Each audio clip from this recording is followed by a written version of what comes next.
Praise the Lord. Hallelujah. Thank you, Jesus. So let's start. We'll start with a word of prayer. Loving Father, we thank you. We praise you, Lord. Father, your word says where two or three are gathered in your name, there you are in the midst of them. So, Father, we welcome you. We welcome you, Jesus. We welcome you, Holy Spirit, in our midst, in our in this class. Thank you, Lord, for your presence goes before us. Your presence rests in us. And it is your presence, Lord, that gives us rest. We thank you and we praise you, Father, for all your goodness, your love. Lord, we thank you. We thank you for your kindness. We praise you for your mercy. And we adore you, Lord, for your grace. Thank you, Jesus, for shedding your blood. Thank you, Lord, for your sacrifice. Thank you for redeeming us, Lord, through your precious blood. And Lord, as you have been teaching us on your grace, on what you have done for us, truly, Lord, it is your grace that gives us the power, the ability to bring results in our life, to understand and see through our faith how much you have accomplished for us. Lord, you have not only redeemed us, but you have set us apart. You've made us blameless. You've given us a right standing with the Heavenly Father. Lord, there is no one like you. There is none like you, Father. Holy Spirit, we ask you, Lord, to take complete control over this class yet again. You teach us, Lord, the truths that we need to understand, because, Lord, it is the truth that we know that sets us free. We thank you and we praise you, Holy Spirit, for making this teaching very, very simple and easy for us to understand. And Lord, the truth that you are going to unveil, the secrets that you're going to reveal unto us, Lord, these secrets are hidden from the world, but you have chosen to reveal it unto us, your children. Father, we thank you and we praise you for this gift.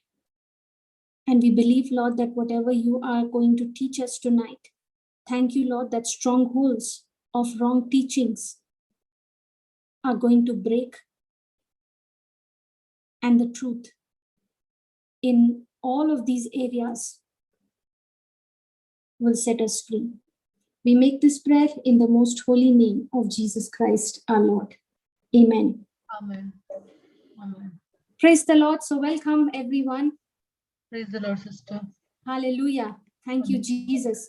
You know, I have been, sister, studying along with all of you that how much God's grace has made everything available for us. Right? The righteousness, the right standing that we have received with God through Jesus is, God looks at us as if we have never sinned. Praise God. Praise God, sister. So sin was powerful when it had a hold over me. But the moment Jesus came into our lives, when grace walked into our life, because of that grace, sin has now no longer any dominion, any power over me. Isn't that a good news? Yes. Praise God. Praise God. So actually, sister, if you read it, if you study on this topic on the righteousness and the grace and the kingdom of God, you actually come to understand that sin is no longer an issue with God. Yes. Right? Jesus has dealt with it. He has dealt with it once and for all, and we have been redeemed. Yes. Okay, sister, this truth brought so much of freedom in my own personal life, because I used to always think, that I used to always think that sin breaks my relationship with God. And that is true. Yes. Sin indeed breaks our relationship with God. Okay. And that's why God dealt with it. That which was separating us from God, God loves us so much that He did not allow anything to come in between us.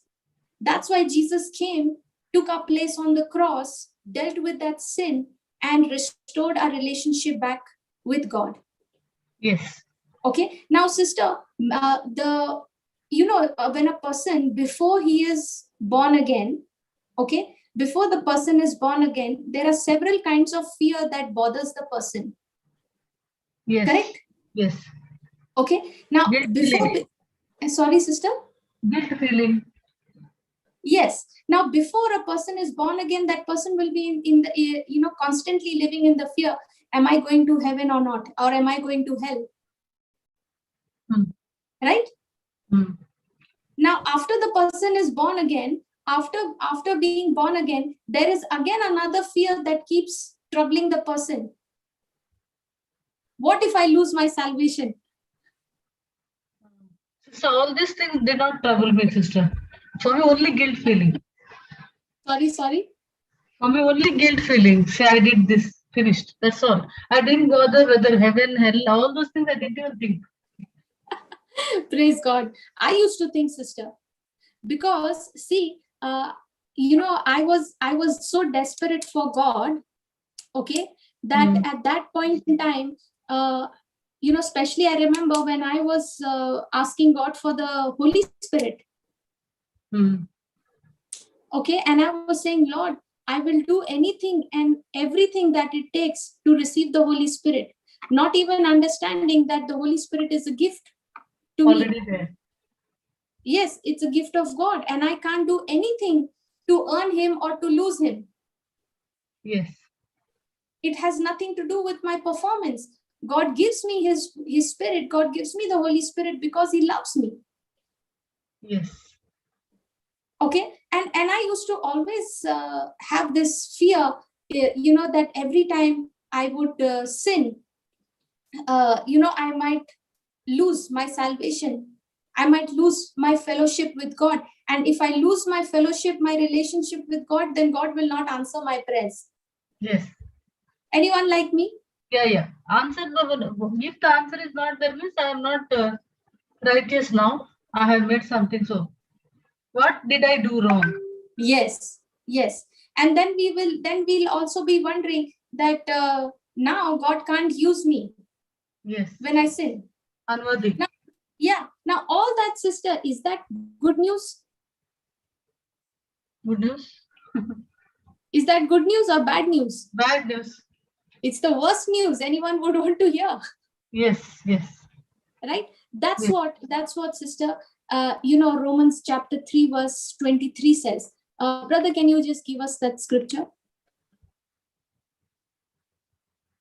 Romans chapter 3 verse 23.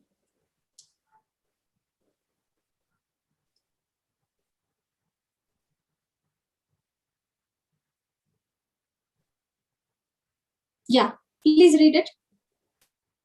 For all have sinned and come short of the glory of God. Okay, now here the word of God says, for all have sinned and come short of the glory of God. Yes. So everyone has sinned. Everyone has fallen. So there is one, somebody might say, I have not committed murder. I have not committed adultery. But there is one universal sin that all of us have committed. What is that? Unbelief. No, sister, we have studied this in the divine exchange that we learned in the class. So what is the question, sister? The question is, now according to Romans chapter 3 verse 23, the word of God says, for all have sinned and fallen short of the glory of God. Yes. Correct? Yeah. Okay. Now, sister, someone might say that I have not committed a murder. Yes. I have not committed adultery. Yes. I have not committed that sin. I may not have committed all that sin, but there is one sin which all of us have committed. And what is that? We have all gone. We have all gone to our own ways. We have all. What we is that? We have all rebelled. Yes. We have all rebelled against God. We have all disobeyed God. Yes. Each one of us have gone astray. Yes. Are you understanding? Yes, sister. That's what the scripture says in Isaiah chapter 53 verse 6. Make a note of it, Sister Clara. Isaiah 53.6.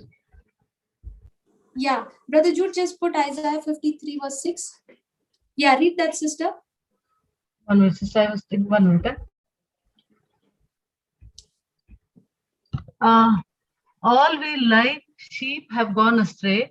We have turned everyone to his own way, and the Lord has laid on him the iniquity of us all. So has all of us guilty of this sin? Yes. Have we all gone astray? Have we all turned everyone to our own way? Yes. So now all have sinned and fallen short of the glory of God. Yes. Okay, and for some reason we think that we can we can try to keep if I confess all my sins, God will forgive me, right? Yes. But we cannot Okay. believe, sister. One or the Sorry? other. One or the other will be there, no? Even if you confess. Yes. Sister, there are, okay. Give me Romans chapter 14 verse 23. Let's see what the word of God says.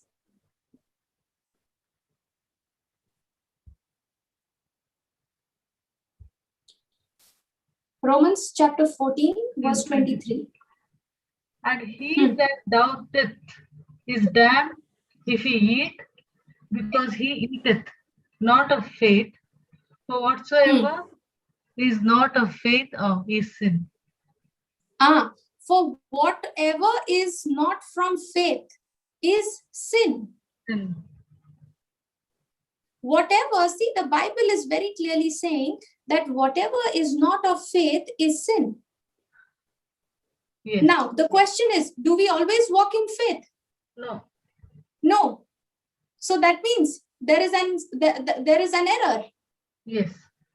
That's the sin. Right? Yes. Now, we think only when I do something wrong that I'm aware of, that is sin. Yes.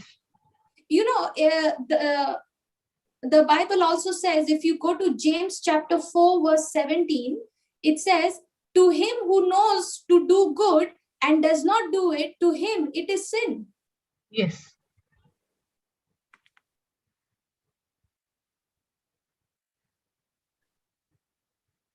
Just see that.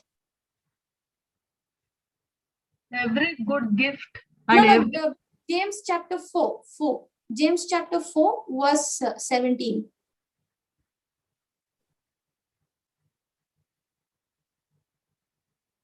Therefore, to him that knoweth to do good and does it not, to him it is sin. Now, to him who knows to do good and does not do it, to him it is what? Sin. Now, yes. This scripture says that sin is not only doing things that are wrong, but it is not doing what we know is right. Yes. Now, will anyone claim they are, they love God and others as they should? Do we love God and one another as we should? No. So there are sins, there are mistakes, errors that we make, and And just because I think, okay, just because I don't know that what James chapter 4 verse 17 says, that anything which is not of Romans 14 verse 23 says, anything whatever is not of faith is sin. Now there are so many areas in my life where I'm not exercising my faith, where I'm not doing it by faith. So by all these definitions, we all sin through the weakness of our flesh. Yes. And it is impossible to keep every sin confessed. Like how you said, Sister Clara, it's not possible. Yeah. Yes, something or the other you will miss out. Yes. Now, sister, let's say, even if that was possible, okay, to remember every sin. Now, even if that was possible, wouldn't that put the whole burden on us? Yes. How much we have to recall, how much we have to do, and keep on asking. Yes. Now, sister, if that puts the burden of salvation on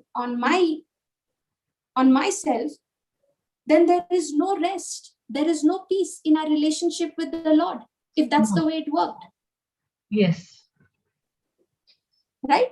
We would all be in a race. We will all be chasing, we will all be running to just to do things to keep ourselves holy before God. Yes. But that's not how it works. Yes. That's why the word of God says that we have been justified by faith. And because we have been justified by faith, we have peace with God through whom? Jesus. Through Jesus. Sister, many a times, okay, most of the time for me in the beginning, I had this mindset, okay, that I used to always think that, God, I have to really put on my best behavior so that I can be accepted before you. Yes. Okay, God, I have to put on my best mind. Even in my mind, I should not be thinking anything which is unholy. Yes. And sister, believe me, in those days, when any unholy thing would come in my mind, the thought, I would get so scared and I would just open my mouth and I would blurt out saying, Father, please sanctify my mind. Please wash me clean. Are you understanding? Now I am only saying all those words, not even understanding that what Jesus has done for me. Yes. Now I am thinking, my thinking was, I was seeing the forgiveness of sins as something that God does and he continues to do it. Yes. That means my mindset was, I was looking at forgiveness, the way I saw forgiveness of sins was, it is something that God does it now. When I make a mistake, he forgives, and next time when I do it again, he forgives again. I never saw forgiveness as something that Jesus has completed.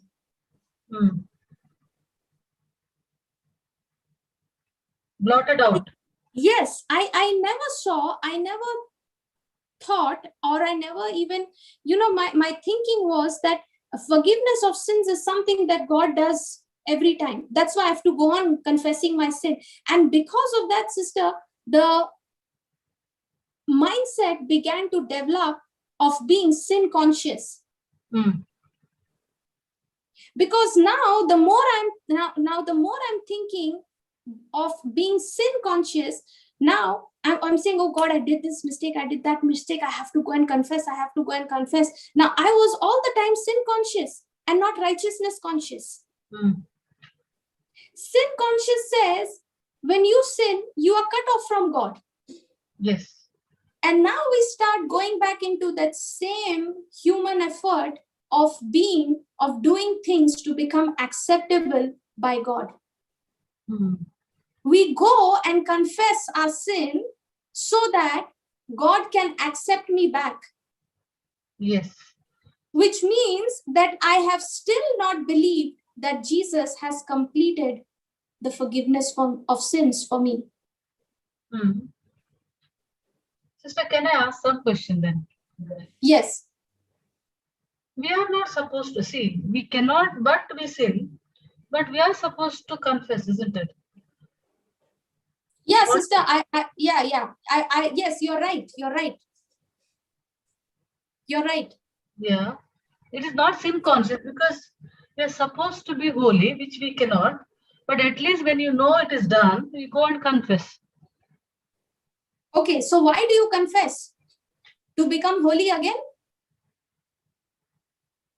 Confess. When you confess, it's just, I also got stuck like this, sister, when the Lord asked me this question. 1 minute, sister. When you confess your sin, you are clean. Something I don't know. Okay, no problem, sister. Don't worry at all.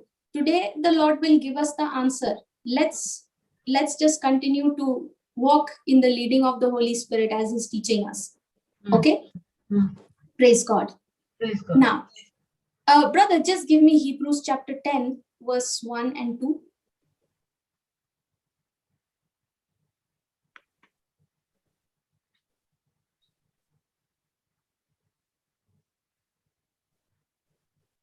Yeah, please read it, sister. For the law, having a shadow of good things to come, and not the very image of the things, can never, with those sacrifices which they offered year by year, continually make the comers thereunto perfect. Sister, I didn't understand a word.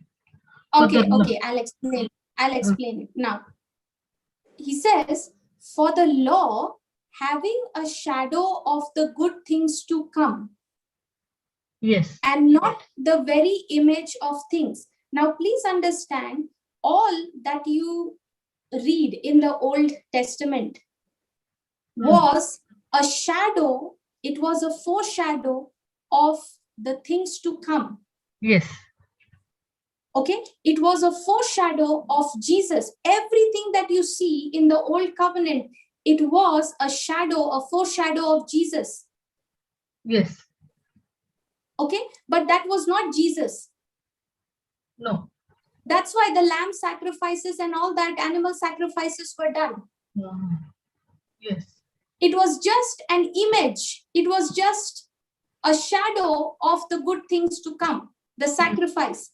And not the very image of the thing. Now, that animal sacrifice was just a shadow of the good things to come. It was not Jesus. Yes.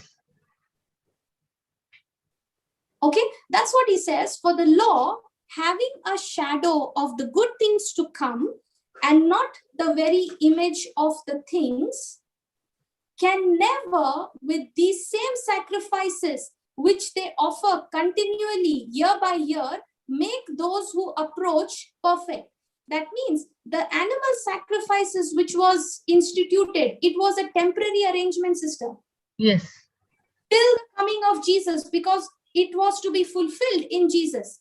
So God waited for the right time. Jesus had to come at the appointed time.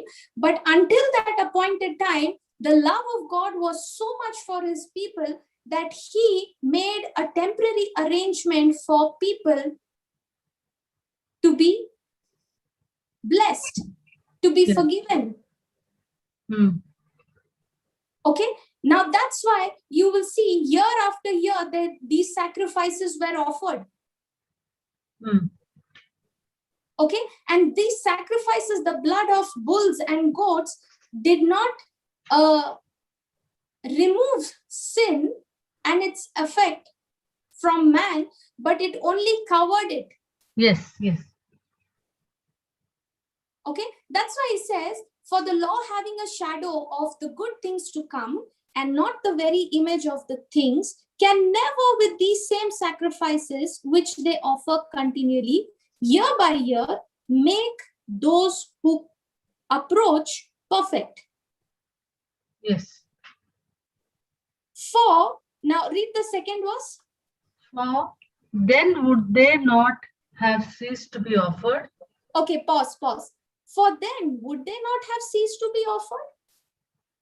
That means he's saying that if the law was the very image of things, and if the law, the animal sacrifices was what purified and removed the sin and its guilt and the consciousness of sin from man, if that was the final, if that was the sacrifice which removed the sin from man, then why was it required to be done year after year? Got it? Yes. If that was true, if that was the perfect sacrifice, then they would have stopped offering, they would have stopped sacrificing, the animal sacrifices and everything would have stopped. Yes. They would not have to do it year after year, but it was not perfect. Yes.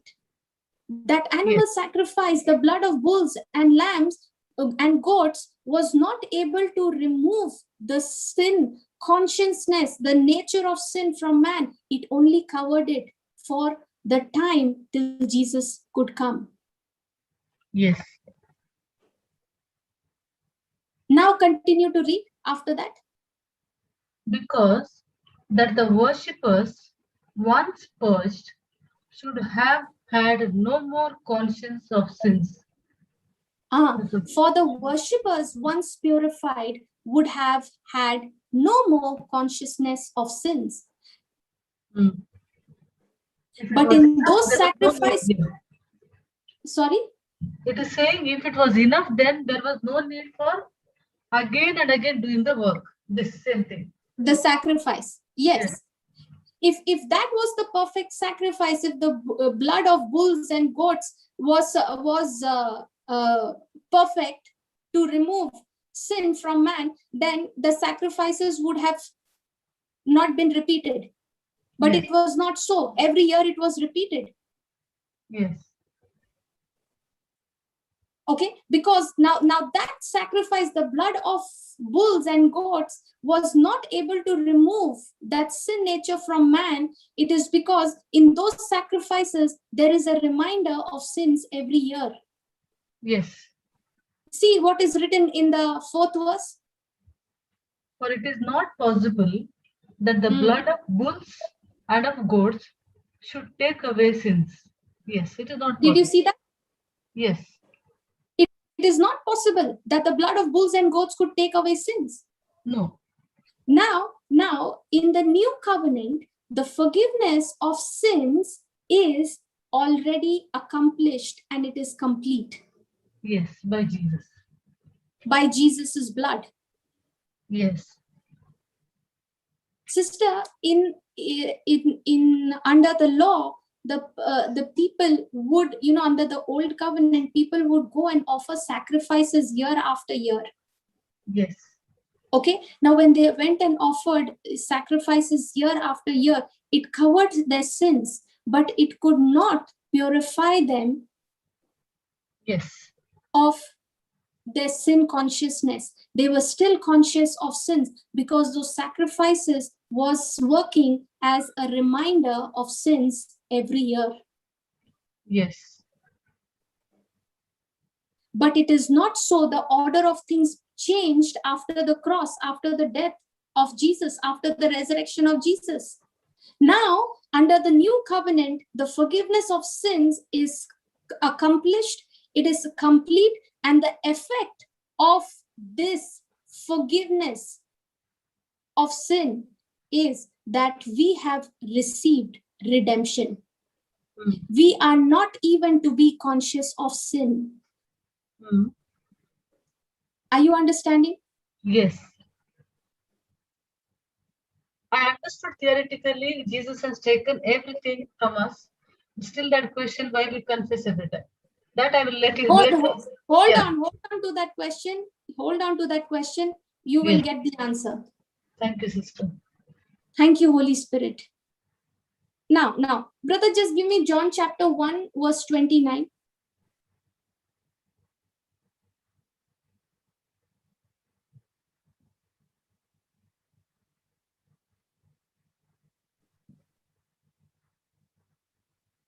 The next day, John sees Jesus coming unto him and says, Behold the Lamb of God, which takes away the sin of the world. Okay. Now here he says, the next day John saw Jesus coming toward him. And what did he call Jesus? The Lamb of God. The Lamb of God. Now, did you see in Hebrews chapter 10, we were just reading about the animal sacrifices, the blood of bulls and goats. It was impossible for the blood of bulls and goats to take away sin. Yes. But here in the new covenant, now what was a foreshadow in the old covenant, now the very image of what was a shadow has now come, and that is Jesus. Yes. Jesus is the Lamb of God that takes away the sin of the world. Yes. So what produced the forgiveness of sins, sister? His blood. Sacrifice of the blood of Jesus. Yes. It was through the shedding of the blood of Jesus that you and I have received redemption, which is the forgiveness of your sins. Yes.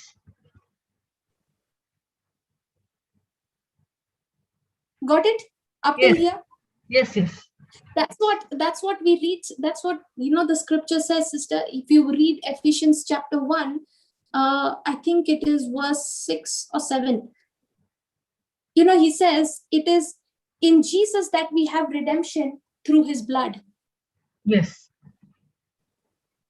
It is in Jesus that we have redemption through his blood, the forgiveness of sins.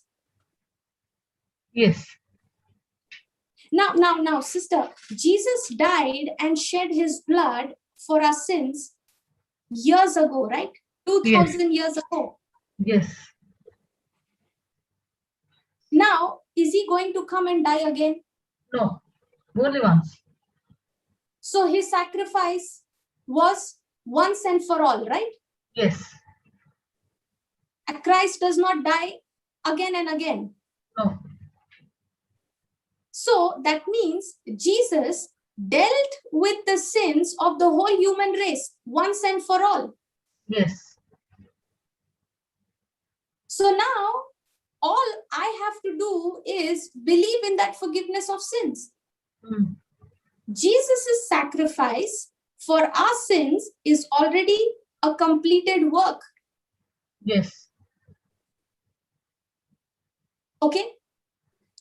Now, don't get confused when I say we don't have to ask Jesus to forgive our sins. Now, please don't get confused, okay?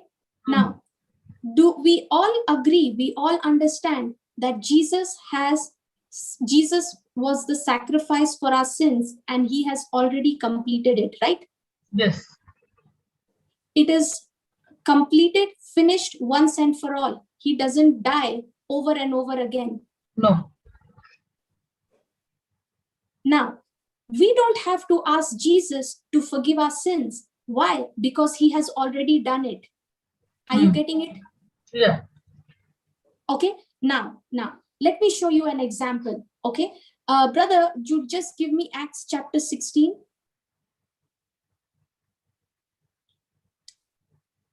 Acts chapter 16. Let's read verse 30 onwards.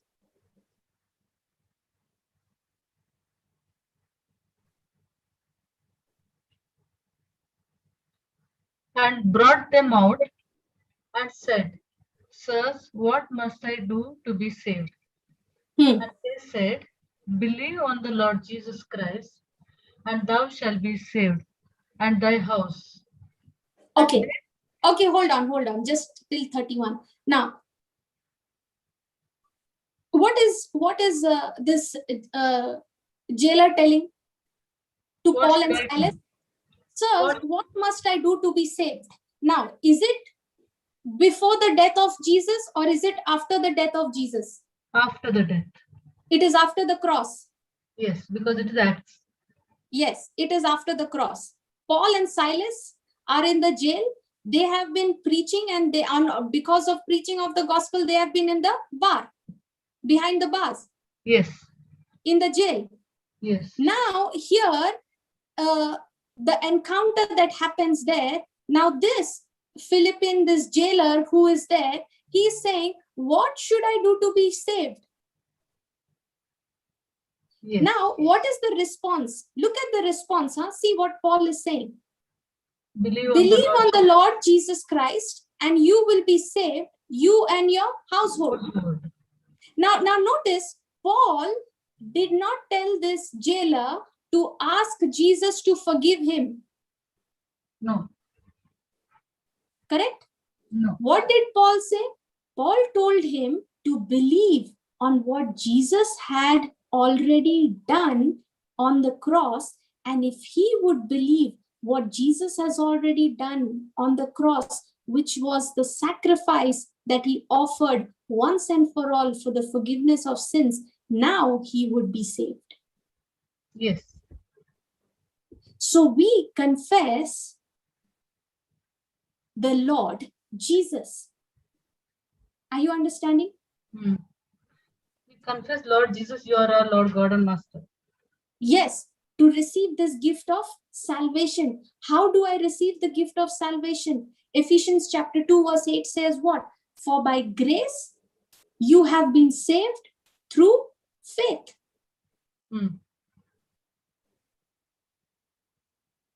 Now, sister, I used to think this, okay, that in order to be born again, I have to go on confessing my sins. Yes. Are you understanding? Yes. Okay. Why?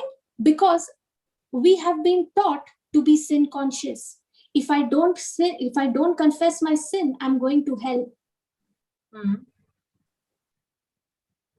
Now, but what does the scripture says here in Acts chapter 16 verse 30?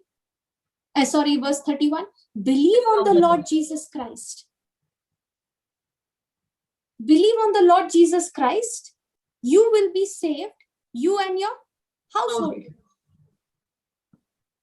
Now, remember we learned in Romans chapter 10 verse 9, it says that if you confess with your mouth the Lord Jesus and believe in your heart that God has raised him from the dead, you will be saved. Yes. So it is not me confessing my sins that helps me to receive the gift of salvation, but it is when I confess the Lord Jesus, I am confessing, I am acknowledging, I'm believing the sacrifice of sin that he became on my behalf. Yes. Are you understanding? Yes. Now, when I confess the Lord Jesus, when I believe in what he has done for me, when I believe in the sacrifice on the cross, and I say, Jesus, you took my place on the cross, you paid the penalty of my punishment that was due to me. Now, Lord, by what you have done for me, I believe in it and I receive my forgiveness. Yes. Are you understanding? Yes. Sister, I'm saying yes, I have the question, okay? Later. Keep it, hold it, sister, don't worry. Okay. But see, sister, don't be worried about that question. Please pay attention to what we are learning right now. Okay. No. I'm believe because everything is in the scripture. What you say correct only. No. So I know. Yes. Because see, sister, it is so important for us to understand what has happened on the cross. The death of Jesus is not, we have to really come to understand through the Holy Spirit what Jesus accomplished for us on the cross. Yes. Because the way you understand this truth is going to determine, it is actually going to decide how you see God and how you receive from God. Okay, so how do we receive forgiveness? We receive forgiveness by faith. Yes. We don't receive forgiveness by our good works. No. Yes. We receive forgiveness by our faith.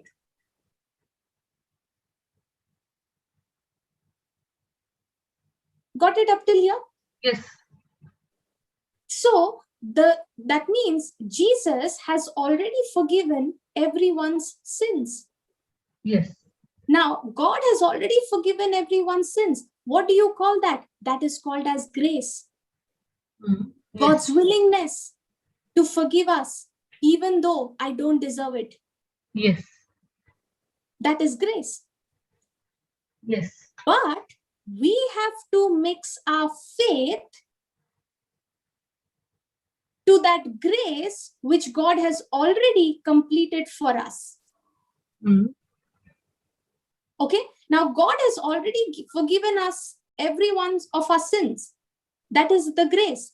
According to Ephesians chapter 2 verse 8, how are we saved?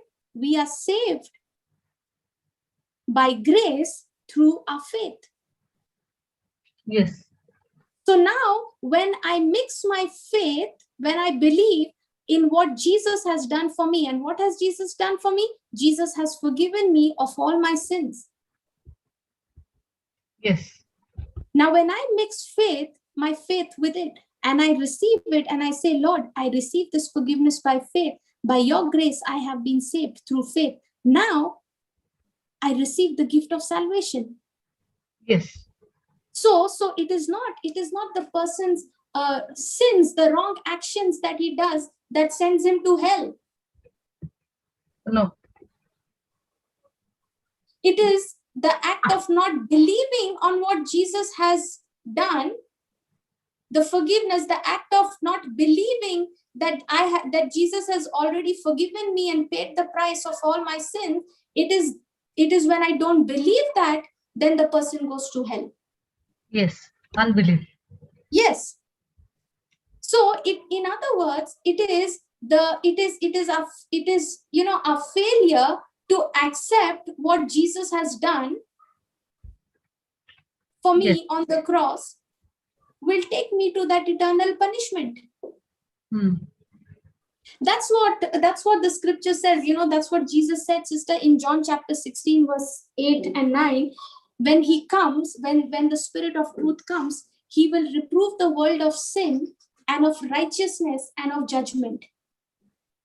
Of what sin? Because they believe not on me.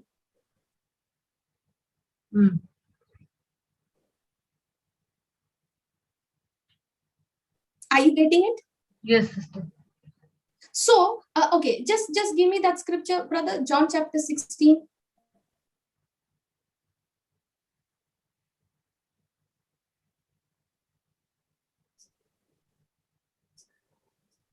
Verse 8 and 9.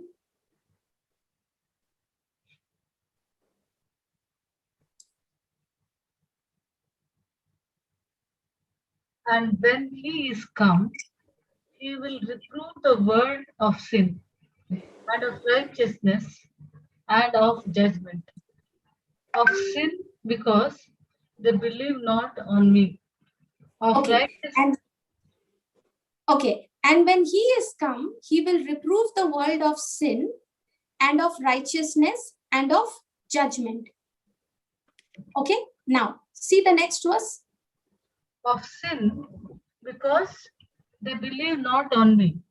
Okay, pause. Now, when the Holy Spirit comes, what will he do? He will reprove the world of sin. And what is that sin?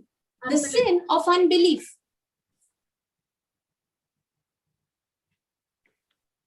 Okay, the sin of unbelief. So the Holy Spirit reproves us of that single sin. What is that sin? The sin of not believing in Jesus, the sin of unbelief. Yes. So many a times, sister, we think that when I do something wrong and the voice comes talking to me saying, hey, you have done this wrong, you have done that wrong. And we think that's the Holy Spirit. Yes. Right? Now what is he saying? He is going to convict us of the sin of unbelief. So Holy Spirit will not come and say, hey, you did this, you stole this, you robbed this, you did not do this, and all that. No, the Holy Spirit, his work, his job is to come and show me what Jesus has done for me, which I'm failing to believe. Okay. I'll give you an example. Let's say, sister, a person has robbed a bank. Yes. Okay, now after robbing the bank, now the guilt will start haunting that person. You have Yes. robbed, you have robbed, you have robbed. Yes. Right? Now, when that person is being constantly reminded of that sin, you have robbed, what do we think? We think that is the Spirit of God telling him. Convicting him, yes. Right? But that is not called as convicting. That is called as condemnation. The Holy Spirit never condemns. The Holy Spirit always convicts. Now, how is the Holy Spirit going to convict this person? Not by saying you have robbed, you have robbed, you have robbed. No. Now, the Holy Spirit will remind him of what Jesus has done for him on the cross. Philippians chapter 4, verse 19. What does it say? My God shall supply all my needs according to his riches in glory through Christ Jesus. Now, if this person who has robbed the bank, if he had to believe and put his trust in what God has promised him in Philippians 4:19 of being his provider, do you think this person would have gone and robbed? No. Why did this person go and rob? Because he did not believe in the provision that God has already given him. That is called as convicting. That's what the Holy Spirit will show the person. The Holy Spirit will show the person, this problem, this error that you landed up in, why did it happen? He will show to that person that Jesus has already provided for you.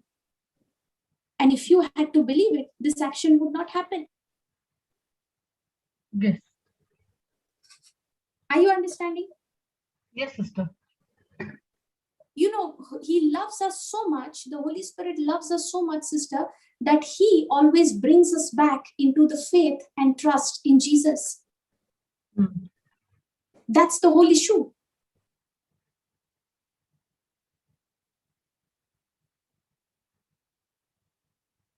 Yes, sister.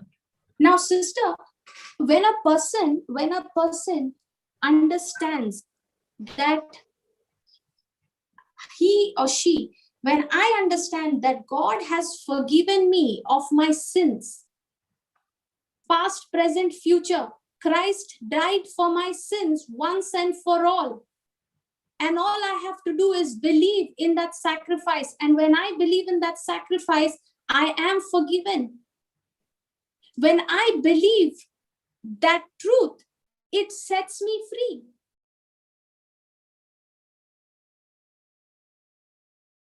It gives me security. It gives me peace, knowing that God is not angry at me. God is not mad at me. God is not going to punish me. God has made me righteous. Now, because he has forgiven me of all my sins, past, present, and future, because he has forgiven my sins, he has not just forgiven my sins, but he has demonstrated his forgiveness by making me righteous before God through his blood. Are you understanding? Yes, sister. So when he made us righteous, he gave us a right standing with God. Now, when I stand before God, when God looks at me without sin. Yes. So our sins are already forgiven, not just the past sins that we committed before we were born again, but all of our sins, past, present, and even future ones, are already forgiven.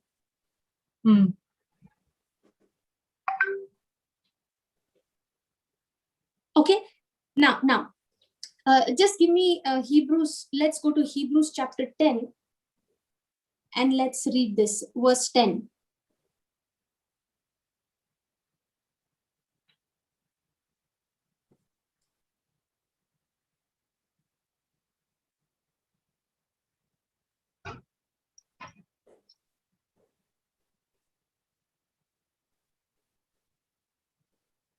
Can 10?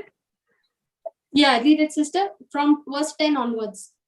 By the which will we are sanctified through the offering of the body of Jesus Christ once for all. And every priest standeth daily ministering and offering oftentimes the same sacrifices, which can never take away sins. But this man, after he had offered one sacrifice for sins forever, sat down on the right hand of God, from henceforth expecting till his enemies be made his footstool. For by one offering he has perfected forever them that are sanctified. Okay, now the question might come, sister, that how can God forgive our sins before we even commit them? No, he has given the provision. That's what I understand. Exactly.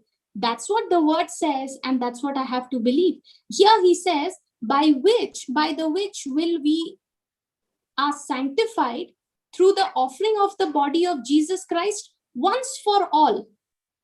He doesn't come and die every day. Once and for all, he has offered the body as a sacrifice to sanctify us. Okay? And every priest stands daily ministering and offering oftentimes the same sacrifices, which can never take away sins.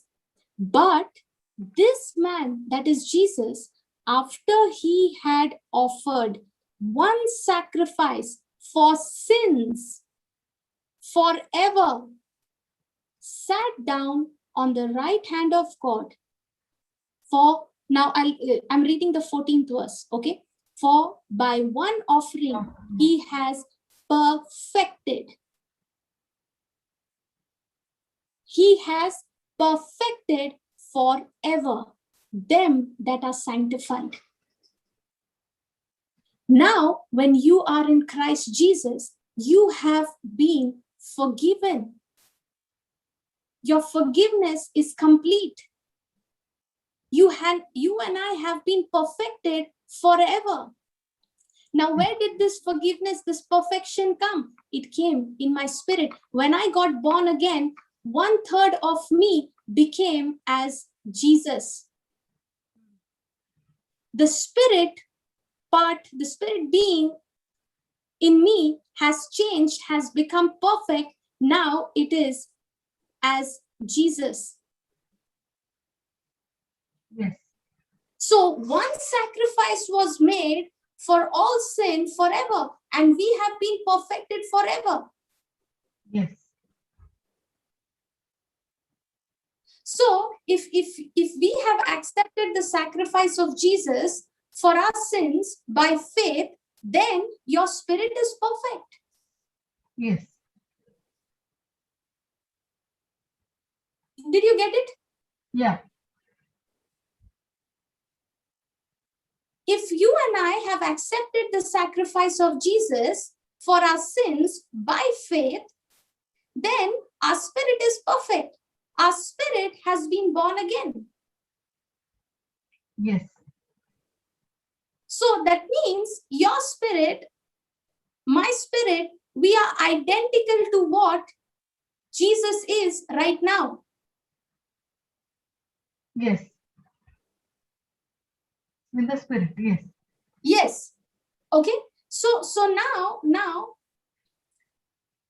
my redemption is complete. My redemption is complete where? In 1/3 part of me, that is my spirit.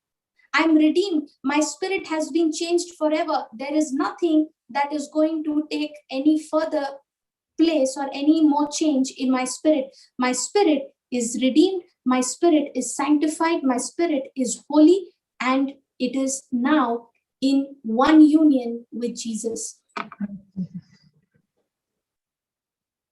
Now, sister, if I'm saying this, does it mean that I can go around doing sins? No. No. This grace does not give me the license to sin. Please remember, sin is an inroad for Satan into our life. Sin is the access door for Satan into our life.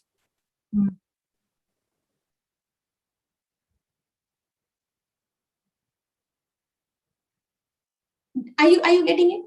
Yes. Jesus has already paid the debt. Yes.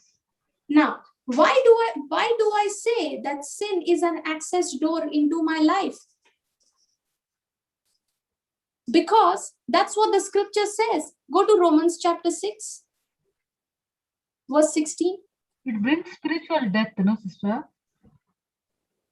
Yes, Sister Clara, it brought spiritual death. But when you got born again, that spiritual death was no longer holding any power over you. Now you got born again. You're born through the incorruptible seed of God's word, through the blood of Jesus, through the sacrifice of Jesus. Now you are no longer spiritually dead. You are born again. Okay. Did you get that? Yeah. Because you were dead. Sister, I always remember this. Sin brings death. No, not even spiritual. Sin brings death. Then I used to understand death means separation from God. That's all. It is correct. Yes, sin indeed separates us from God. But now, are you separated with God, or are you in union with God? Union with God. So are you spiritually dead or spiritually alive? Spiritual, not dead now. Huh? Not dead. So are you spiritually dead or spiritually alive? Alive. Why are you spiritually alive? Through Jesus. Yes, through the sacrifice of Jesus. You are born again through him. Now, sin is an access door for the devil, for Satan into my life. Now, please remember, please understand, Satan has no access to my spirit. He cannot touch my spirit, because in my spirit is dwelling the Spirit of God. I am sealed. I'm in union with the Lord. Yes. Okay? He has no access to the spirit of a born-again believer. The only access that the devil has in a born-again believer is through his flesh, through his mind. That's why, sister, when you got born again, the part of you that changed was your spirit. Your soul was not renewed. No. Your soul was not changed. No. See, when you got born again, your mentality, your thinking did not change. No. After you got born again, when you started to read, to study the word of God, now the hunger that you now before you got born again, sister, was there any hunger and thirst for the word like you have now? No. I never understood, sister. Sister Clara? No, I never understood whatever I read. So there was no hunger and thirst. Now, are you the same person who, after being born again, you are so hungry for the Lord that you don't even miss coming in any of the sessions? Yes. You're there in all the classes. You're listening to the word on YouTube. You're so hungry and thirsty for the word. Why? Where did that change, that transformation come from? Because you were once spiritually dead. Now that you are born again, you have been spiritually made alive. Now this spirit is so hungry for the word of truth, because now it is alive to God and it only wants to be connected to God day and night. Yes. Now your spirit is stirring. Your spirit wants to connect to God day and night, day and night, day and night. And now the desires are coming in your mind and you're saying, come on, I want to study the word. I want to go and pray in tongues. I want to go and listen to the teachings. Yes. Now, the more you just read Romans chapter 6, verse 16. Let me show you.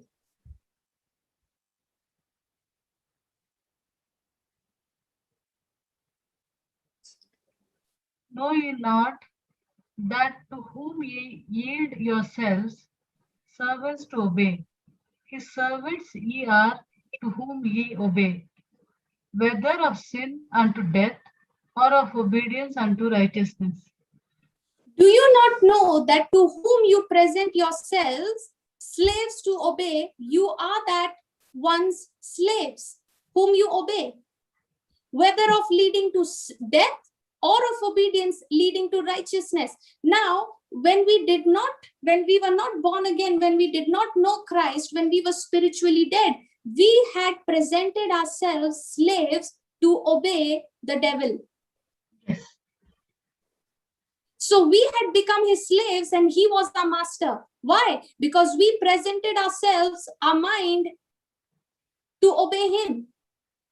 Yes. We were conformed to the patterns of the world. But now, when you are born again, you have now presented yourselves as slaves to obey the Spirit of God. Yes. Are you understanding? Yes, of obedience. And now when you submit, you obey to the Spirit of God, now that obedience leads to righteousness, bringing a change and transformation in your thinking. Yes.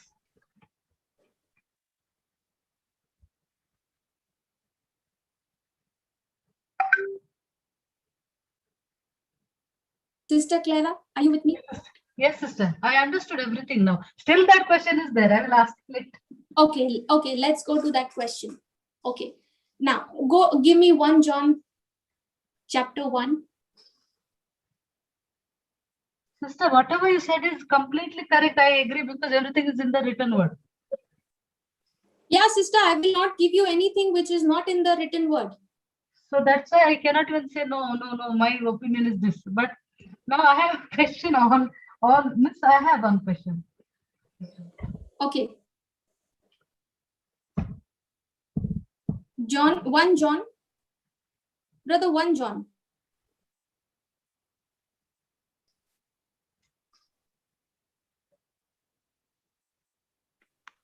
Yeah, read verse 9.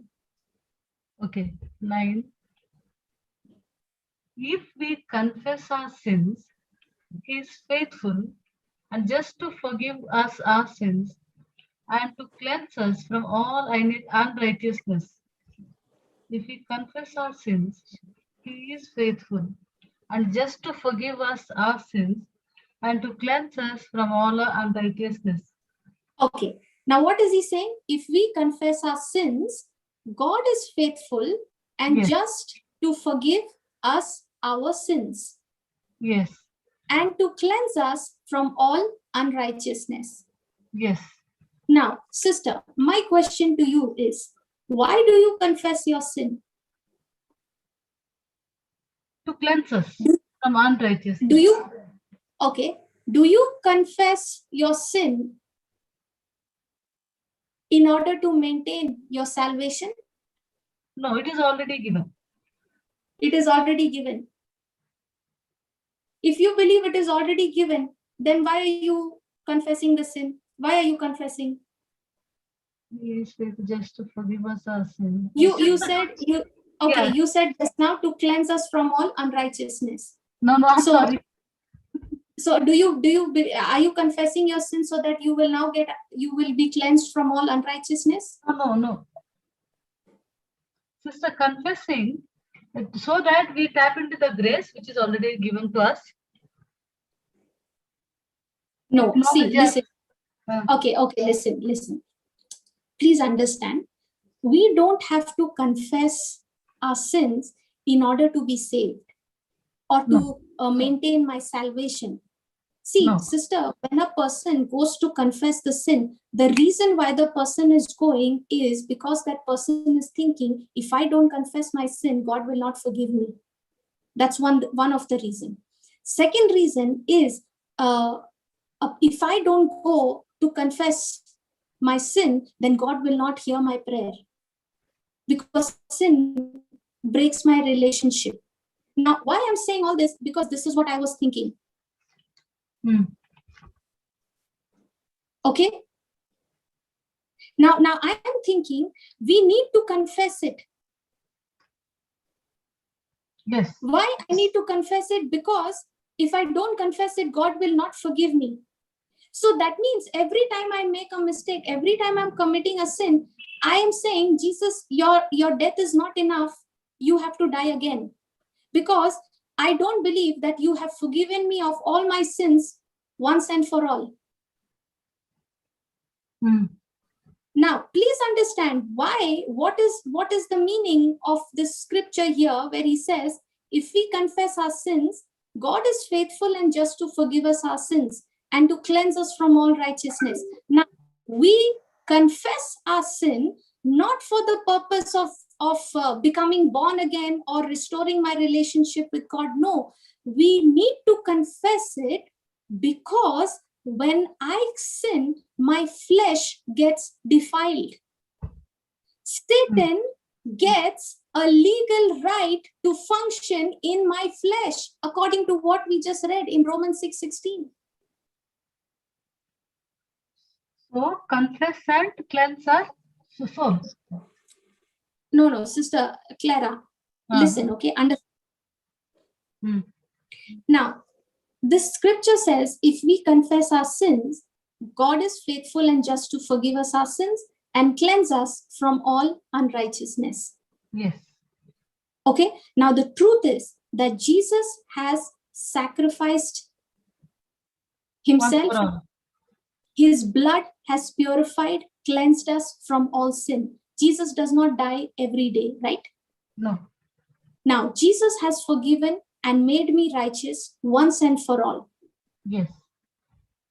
Okay, now when I make a mistake, now when I make an error, I don't go to confess that error because if I don't confess, God will not forgive me. Not with that thinking.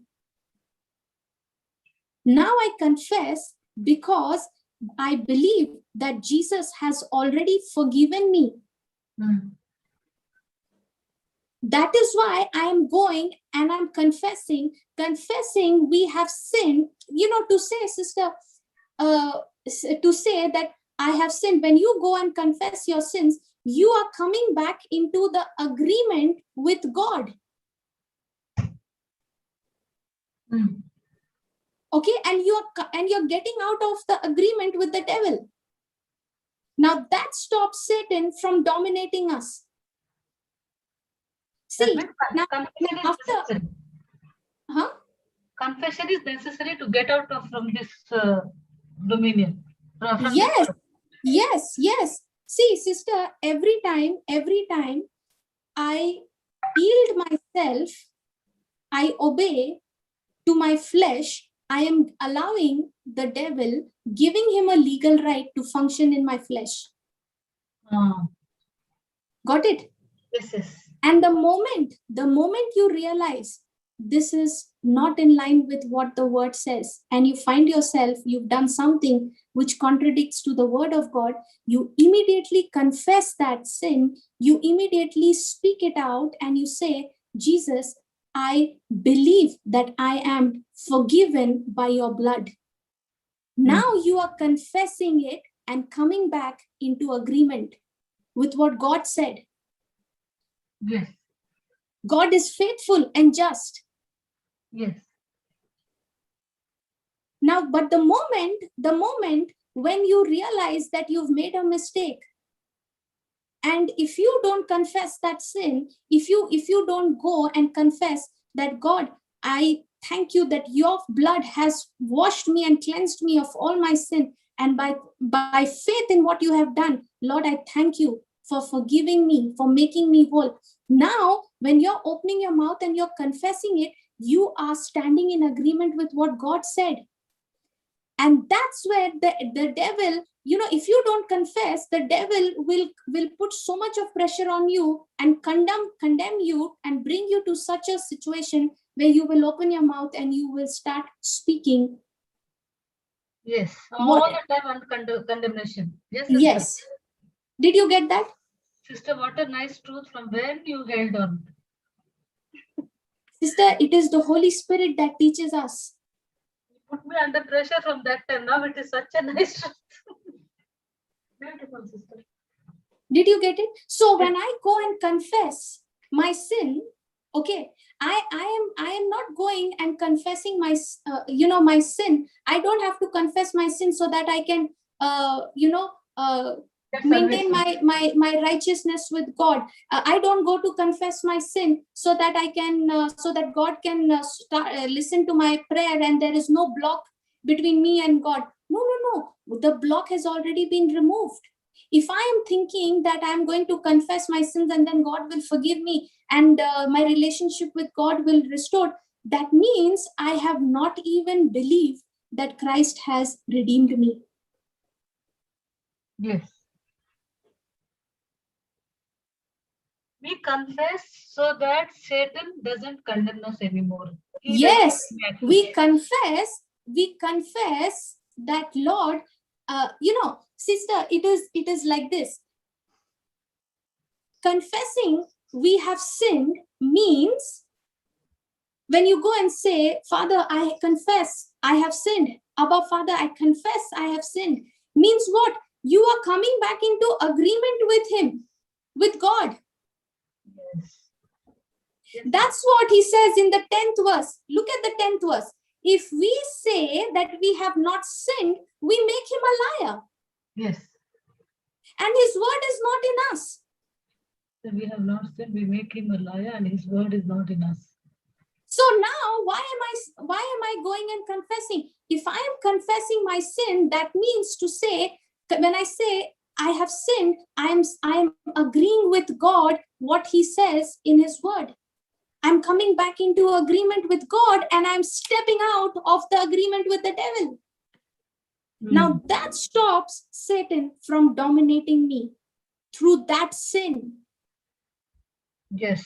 It cuts off Satan's access door in my life and helps me to connect with the Holy Spirit. And the Holy Spirit now helps me to draw that forgiveness, that purity, that holiness, which is already in my born again spirit. Are you understanding? Very beautifully understood, sister. Sister, if I was not writing the notes, can I tell you something to 2 minutes? Yeah, tell me. See, I was not writing the notes, okay, because from yesterday, from the class only, from your class onwards, I had that body pain. I was not able to get up. But night also, I did not sleep, okay, not able to move also. Then, because here nobody is there, my daughters have gone, husband has gone to India for time being. And first time I did all things. I took all the tablets also, sister, that gas tablets and all, 3-4 tablets. And I thought I will just attend and listen to you. I will not talk to you. I was thinking. Then you are there, nobody is there to talk to you because all of them came little late. So I started talking to you. So I didn't write. So I missed the notes. Tomorrow I will write again because it's very beautiful. And sister, Praise how much God. I worried because alone, no? Because I did not do anything today. I was just sleeping on the bed. I could not get up. And just because your teaching time started, again I got up. Let me sit, I thought. With great, how long I took, to get up also. So now when you gave the truth, I was thinking, I should have written. But tomorrow I'll write. Sure, sister, no problem. Sister, we write down notes so that we can learn and understand it better. Yes, because we should not, because this is a very nice thing, now I understood. We confess because Satan doesn't condemn us anymore and we are shutting the door for him. Yes, we stop him from dominating over us. through that sin. Because see, sister, if we don't confess, he will take that and use it against us. Yes, yes. Thank you. And also, So now when sister, without confessing, the people, those who don't confess, they fall into sick. The more often physical illnesses come because they are not confessing. No, sister, it is not because they are not confessing. It is because, sister, the truth is given to everyone. Okay. Now see, even we did not understand the truth for so many years. Yes. Right? But the moment we began to understand the truth and we started to renew our mind, to change our thinking, and started to walk into agreement with what God's word says, we began to see the change in our lives. Yes. Right? Now there can be a person who is listening to the teaching, listening, coming for the class and listening everything, doing everything, but not willing to renew his mind. It will not work. Until and unless my mind is renewed, my thinking changes to agree, to submit to what the Spirit of God is saying to me, that is dwelling in my spirit, until I renew my mind, my wrong thinking will never lead me to right believing. Until and unless my thinking changes, I confirm my thinking, I change my thinking to what the word of God says, no matter what God has deposited in my account, whatever he has given me, healing, health, provision, forgiveness, holiness, it is all there in my spirit, but I will not be able to withdraw it. I will not be able to draw it out from my spirit. Yes. And if I'm not renewing my mind with the truth, if I'm not changing my thinking, why? Because my mind is still captivated with the lies. Yes. That's why a person has to take a decision whether he's going to believe in what Jesus has done for me, for him on the cross, or not.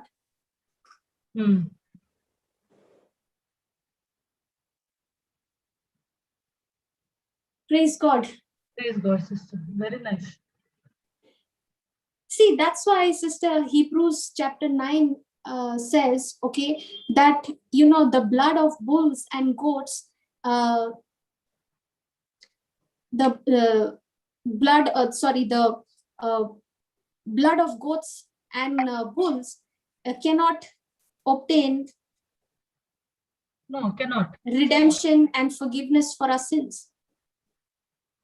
Sister, leave the heavenly thing or spiritual thing, even in a code, natural thing. If I go and sacrifice after murdering, if I sacrifice a lamb or whatever, how can the man be forgiven? How can anybody take away that sin because I just gave a lamb or a whatever, goat? Praise God. That's why, sister, in our born again spirit, we are already redeemed eternally. Yes. We are already eternally redeemed. Now there is nothing more left to it. None of your confession is going to get God to redeem you again. No, you're already done. Now, when you're going and confessing, you are now coming back into agreement with God. When you say, I confess I have sinned, that's an evidence. That means, which is now you're saying, I am in agreement with you, God. Yes. I sinned, and it was my sin that put Jesus there on the cross. It was his sinless blood that washed me and has redeemed me from every stain of sin. Now, when you confess that, the devil has no hold over you. Yes.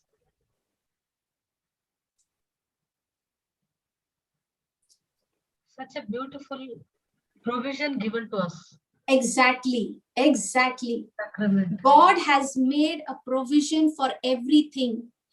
Sister, see, we are redeemed completely in our spirit, right? Yes. We have obtained eternal redemption. I think it says in Hebrews chapter 9, verse 12. Okay, now, the 1/3 of you is already redeemed. Yes. Okay, now the other 2/3 of you, that is your soul and body, have not been redeemed, but it has been purchased by the blood of Jesus. Yes. Okay, brother, just give me Romans chapter 8, verse 23.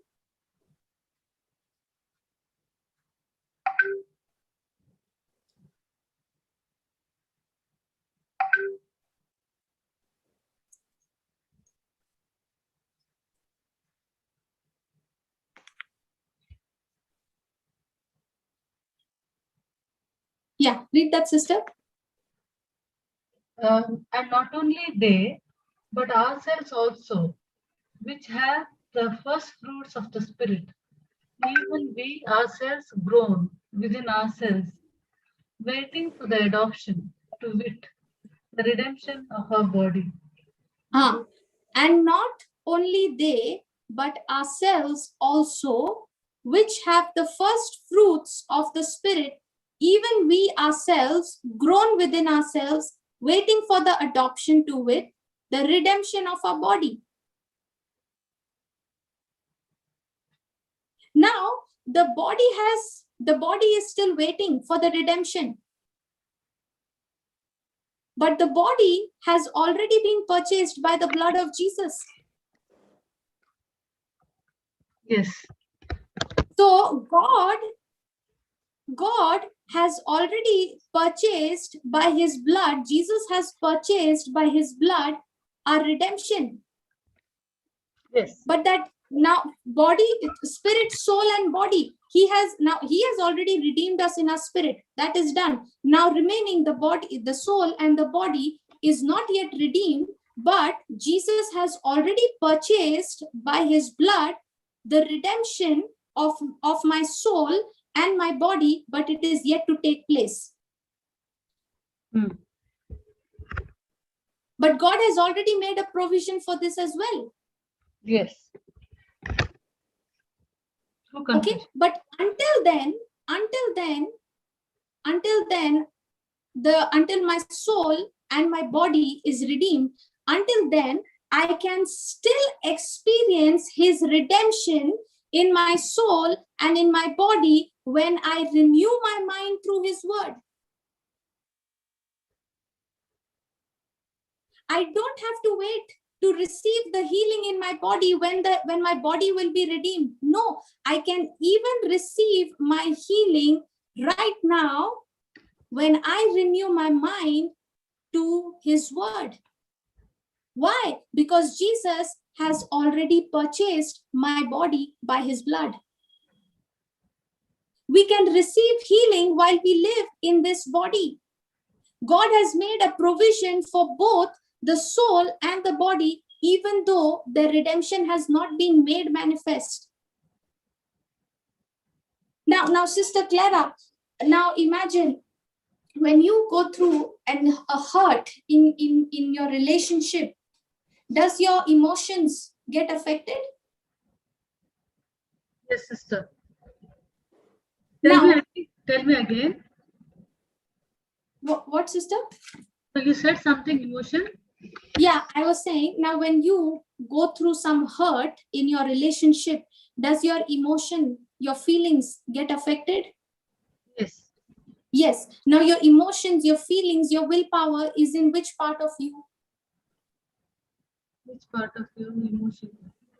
Is it in your spirit? Is it in your soul, or is it in your body? Soul system.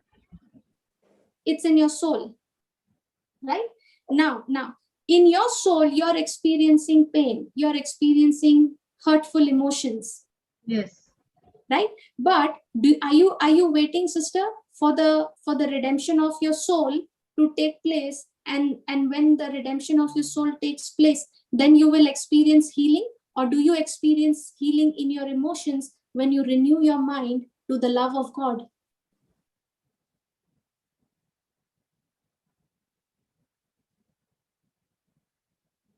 Sister Clara, are you with me? Yeah, I was trying to understand what you're saying, sister. Okay, my question is, today, do you find it difficult, sister, to forgive a person? Forgive, no. Even though you are hurt in your emotions, even though you are pained in your emotions, do you find it difficult to forgive the person? Forgive, sister. It is difficult, but it's told that because Jesus has commanded, that is the only thing Jesus has asked us to do. So by grace, No, we have to give. correct. But you tell me what do you do? Okay, is Sister Pamela there? She's there. Okay, get her on the panel. Let me ask her.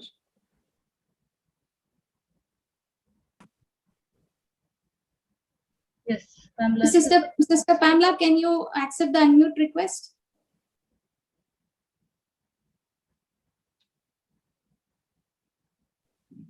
She's not there. She's there in this. Yes, sister. Okay. Sister, Praise God. Praise God, sister. Were you listening to the question? Yeah, can you just repeat it? Okay, my question is, now, sister, when you're in a relationship with your loved ones, when you get hurt, does it affect your emotions? Does it pain? Yes. Very Okay. much. Now, when that happens, do you find it difficult to forgive your loved ones now? Now that Yes. you know the word. No, not now. Now it's easy. Now it is easy, right? Yeah. But when you did not know the truth, it was a real struggle. But now, very difficult.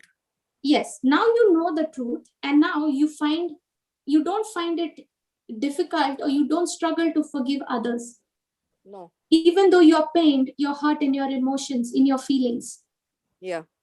Right? Now, Yeah. why is it that you find it easy and not difficult to forgive others? Because I have experienced His great love and forgiveness, so I can give it to others. Yes. So now, when that person has come and hurt you, now your mind is no longer thinking on what that person has done to you, but your mind is now getting renewed with the love that God has for you. Now you are thinking, your mind is being renewed to the truth that Christ Jesus has forgiven me of such big blunders that I never deserved forgiveness for. Yeah. Now, because Jesus has forgiven me, I am able to forgive this person. Yes. Now that healing, the hurts in your emotions are getting healed, right? Yes.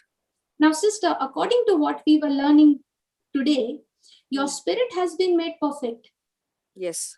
But your soul and your body is not, the redemption is not made manifest. Even though it is purchased by the blood of Jesus, the redemption has not taken place. Yeah. But even though the redemption has not taken place, has Jesus made a provision for you to experience healing in your soul, in your emotions, in your feelings today? Yes. Correct? Yes.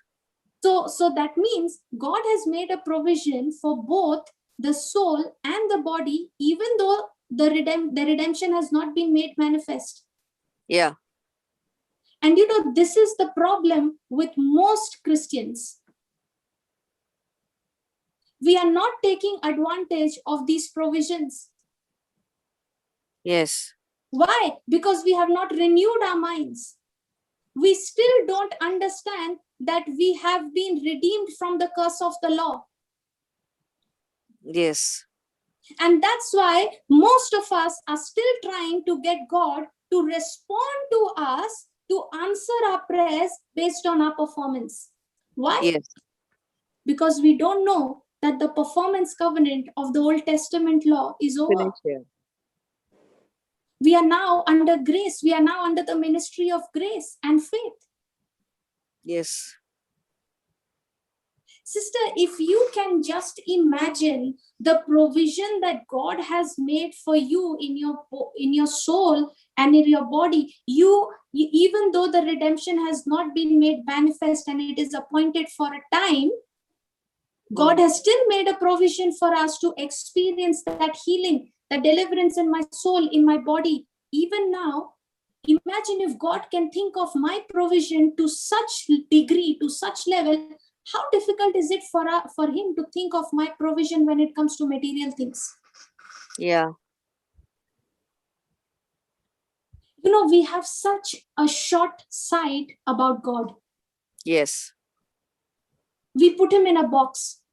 Yeah.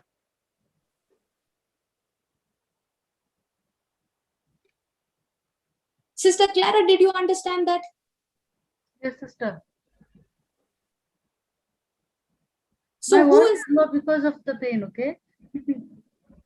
what, sister? My voice is low because of the pain. Okay. So do you believe? Yes, I That believe. the That's why I healing- couldn't even, sister, I believe. That's why I didn't tell anybody because I don't want them to be worried, now what happened to mummy, all those things. Okay. But now I believed because the symptoms were so much, then I had to take medicines. Okay. So much medicine I took, let it be, no problem, like that, because I wanted that to get rid of it. Praise God. So are you going to accept it in your body? No, I said you get out from my body. Okay. So if you believe that you have spoken to it and it has left you, now try to do what you were not able to do. Yes. That's what I try to do, sister, coming to the class. You have pain in your body right now? You're experiencing pain? Yeah. Okay. You're able to stand, sit. Do you have any pain while standing, sitting? I was not able to sit and standing only, I was listening to your this whole. Okay. So try and do what you were not able to do.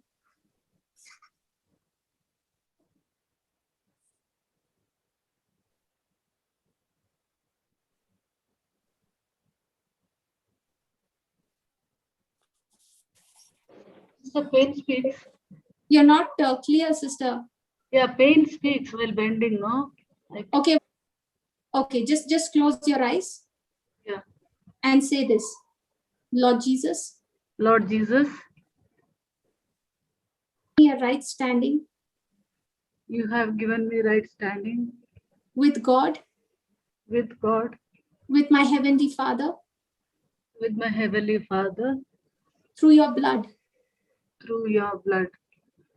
Jesus, your blood Jesus, your blood was shed for me. was shed for me. And Lord, it is because of your blood Lord, it is because of your love, blood, that you made me and gave me right standing with God.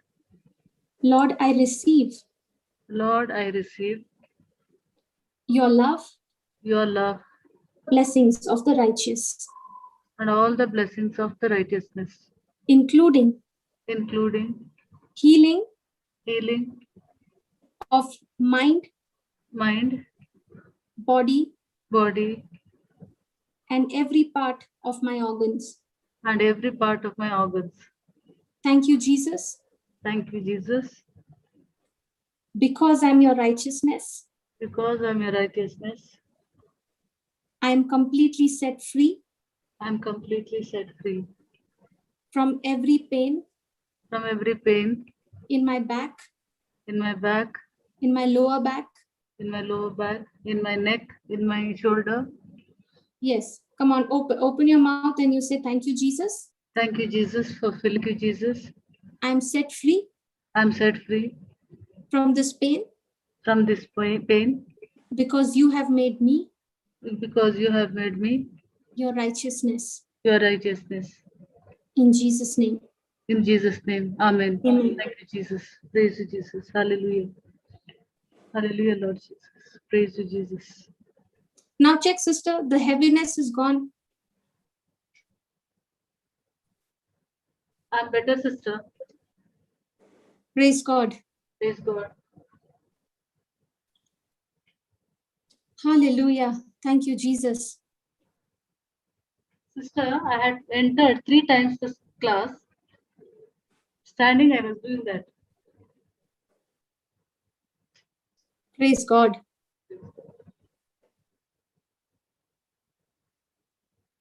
Thank you, Jesus. Thank you. Thank you, sister. Yes, very much. Okay, any testimonies?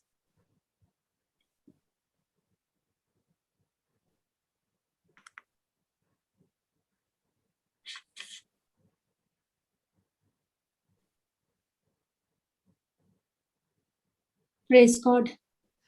So we'll continue then in the next class. Yes, sister. Monday, Saturday. Yes, Saturday we have class. Okay. Praise God. Praise God. Let's pray.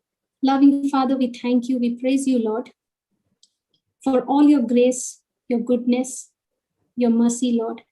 Thank you for showing us the truth. Thank you, Lord, for showing us the provision that you have made for each one of us. Lord, I thank you especially for all who are listening to your word right now in the class, watching on YouTube. Thank you, Father, for the life of each and every person. Father, I don't know what they are going through in their lives, what challenges, what circumstances that they are battling with. But Lord, you're fully aware who promises us. And Lord, you have done much more than we could ask, think, or imagine. Lord, all we ask you is to open our eyes to see, to understand your mercy that you have showered upon each one of us, of Jesus Christ our Lord. And all God's people said, Amen. Amen. Amen. Praise God. Yes, Sister Janelle? Hello, sister. I can't. Hello, sister. Can you hear me? Yes, I can hear you, sister. Okay, I just want to praise God, sister. Sorry, I was a little bit late in responding to your, but I just want to praise and thank God, sister, for whatever you spoke today about the confession. I just had this morning, went for confession, but sister, for the first time today, I approached it with the righteousness mindset and the grace mindset. And it has been such a freeing experience, sister, because I didn't go there with that mindset that I was trying to earn Jesus's forgiveness. It was already done. But and I came back so refreshed in the grace of the Lord. And I just want to thank the Lord. That's exactly is the purpose, sister, of confession. And not only that, sister, but there was something, sister, that you said, because that condemnation that sometimes we go with that repeated sin and thinking like, I have to do that so many times and I can't overcome it. So I was convicted in the last couple of days of something that the Lord would put in my heart. The Holy Spirit had convicted me. But sister, I didn't go with that mindset of fear or condemnation or coming back, not feeling whole. I went, sister, with that righteousness and grace mindset. And even as the priest was giving the absolution, when he said, grace, I just, sister, it was just like it just went deep like an arrow into my heart and just stuck there. And the Lord saying that I already had got this for you. I just wanted you to realize how much I love you, and it was available so that you are free in that area of condemnation. So I just praise my Jesus and thank you for the teaching, sister. Praise God. Praise God. Now it is so liberating, right, sister? The truth sets us free. Praise God.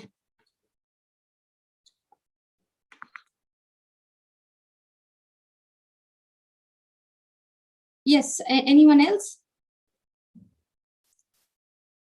Praise God. So then we will continue in the next class. We'll meet tomorrow. Praise God.